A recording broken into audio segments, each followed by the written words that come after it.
അപ്പൊ മച്ചാൻ വരാ നമ്മളെ കുറച്ച് ദിവസം മുന്നേ ഒരു വീഡിയോ ഇട്ടായിരുന്നതാ. ഇതിൽ കാണുന്ന ഈ ഒരു വീഡിയോ ഉണ്ടാ, അതായത് ഞാൻ ഷർട്ട് ഇടാത്തൊരു വീഡിയോ ഇട്ടപ്പോൾ കുറെ ആൾക്കാർ എന്നോട് പറഞ്ഞായിരുന്നു ഷർട്ട് ഇടാ മുല കാണിക്കലടാ എന്നൊക്കെ പറഞ്ഞിട്ട് കുറെ ആൾക്കാർ വീഡിയോയുടെ അടിയിൽ ഒന്ന് കമന്റ് ചെയ്തായിരുന്നു. അപ്പൊ അതിന്റെ ഭാഗമായിട്ട് ഞാനൊരു ഷർട്ട് വാങ്ങിയിട്ടുണ്ട് കേട്ടോ. ബ്രാവോയുടെ ഒരു കിഡിലൻ ടീഷർട്ട്. ഈ സംഭവം എന്താ വെച്ചാൽ നമ്മൾ കാസ്റ്റിങ്ങിനൊക്കെ പോണ സമയത്ത് ഒരുപാട് ബെനിഫിറ്റ് ഉണ്ട് കേട്ടോ. ഇത് കണ്ടോ, മാസ്ക് ഉണ്ട്, ക്യാപ്പ് ഉണ്ട്, പിന്നെ അത് മാത്രമല്ല ഇത് നമ്മൾ വെയിലത്തൊക്കെ ഉപയോഗിച്ച് കഴിഞ്ഞാൽ നമുക്ക് ഒരു പ്രശ്നം വരില്ല.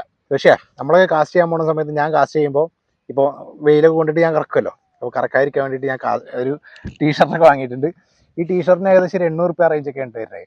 പക്ഷേ ഇതിൽ സംഭവം എന്താ വെച്ചാൽ പക്ഷേ ഈ ടീഷർട്ട് ഇക്ക് വേണ്ടിയിട്ട് മാത്രമല്ല, അണക്കും കൂടെ ഞാനൊരു ടീഷർട്ട് വാങ്ങിയിട്ടുണ്ട്.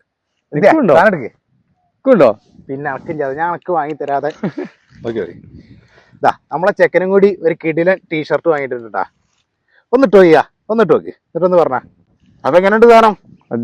അടിപൊളി. ഞാനേ ഈ സാധനം ഞാൻ വാങ്ങുന്നു എൻ്റെ അടുത്ത് പറഞ്ഞ സമയത്ത് ഇവൻ പറഞ്ഞു ഇവന് വാങ്ങാൻ പൈസ ഇല്ലായിരുന്നു. അപ്പൊ ഞാൻ അവനോട് പറഞ്ഞെടുത്ത് പൈസ ഇല്ലാണ്ട് ഈ വാങ്ങണ്ടെന്ന് പറഞ്ഞു. ആ സാധനമാണ് ഇപ്പൊ ഞാൻ അവന് വാങ്ങി കൊടുക്കുന്നത്. അന്നെ ഞാനങ്ങനെ വെറുതെ കൊടുത്ത് നമുക്ക് തോന്നുന്നുണ്ടാ? മാസ്ക് ഒരു കാണിച്ചു കൊടുക്ക്. അപ്പൊ മച്ചാൻ വരെ കിടലും സാധനം കേട്ടോ അല്ലേ? നമ്മള് വെയിലത്തൊക്കെ പോയി കഴിഞ്ഞാൽ വെയിൽ കൊണ്ടാലൊന്നും നമുക്ക് അത്ര വലിയ പ്രശ്നങ്ങൾ വരില്ല. പുൽക്കായി വേണമെങ്കിൽ ഇറക്കിടാം. ബ്രാവോടെ നല്ല കിടിലൻ ഡിസൈനും ലോഗോയൊക്കെ വരുന്നുണ്ട് കേട്ടാ. ബാക്ക് ഉണ്ടല്ലേ, ഒരു അടിപൊളി സാധനം.